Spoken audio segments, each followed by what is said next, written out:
Сәлеметсіздер ме? Сіздермен Асан Фазылбекұлы.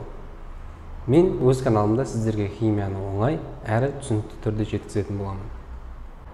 Видеоны көрмес бұрын лайк басып, комментарий қалдыруды және подписка жасауды ұмытпаңыз. Ендеше сабағымызды бастаймыз.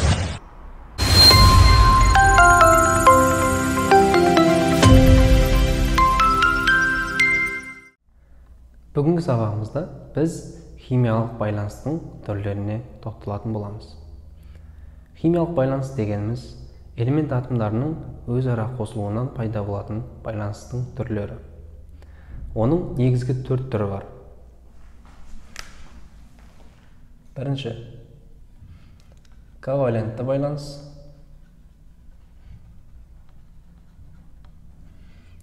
Екінші, иондық байланыс. Үшінші, сутектік байланыс. Және төртінші, металдық байланыс.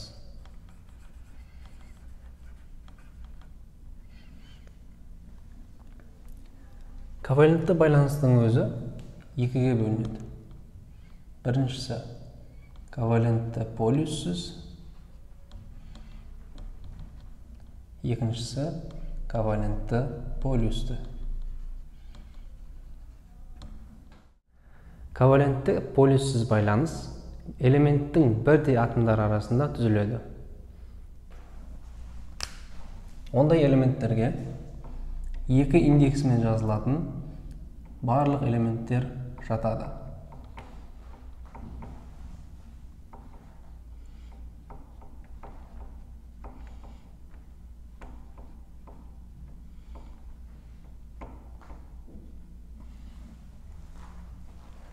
Яғни, осы элементтердің атомдарының арасында өзара электрон жұбы пайда болады. Мысалы, сутегін алайық. Сутек бізде ең бірінші элемент болғандықтан, оның бір ғана электроны болады. Өзара әрекеттескен кезде ортақ электрон жұбы пайда болады. Бұл электрон жұбы екі атомға да бірдей арақашықтықта жатқандықтан, бұл ковалентті полюссіз байланыс болып саналады. Ал ковалентті полюсті байланыста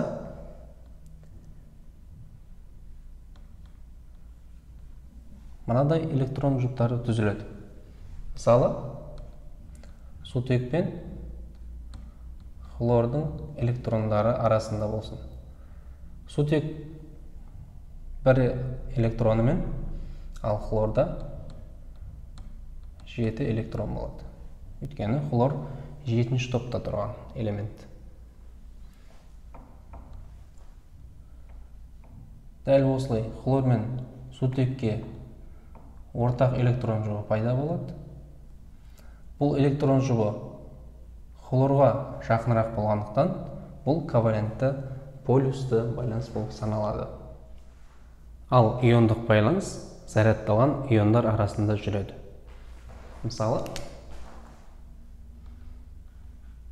натрий және хлор. Одан бізде натрий хлориді түзіледі. Натрий оң зарядталған, ал хлор теріс зарядталған.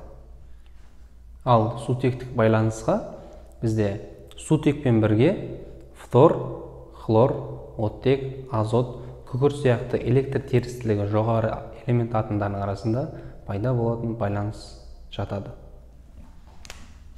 Яғни, сутек элементіне фтор, хлор, оттек, күкірт және азот сияқты электр терістілігі жоғары элемент атомдарының арасында жүреді.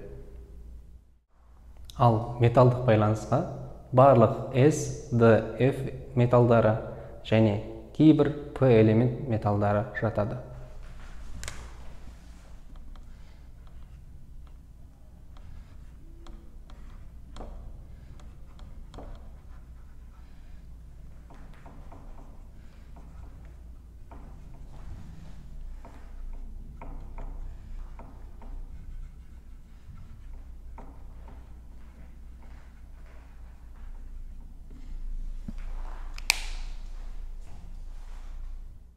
Осымен біздің бүгінгі сабағымыз өз мәресіне жетті.